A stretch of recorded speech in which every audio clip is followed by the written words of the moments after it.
So, ang pag-usapan natin ngayon is about sa utility box.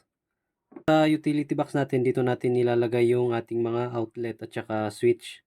So, bali may 6 siyang access point.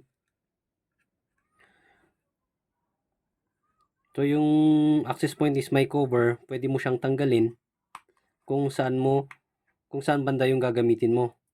At dito natin nilalagay yung mga ating adapter.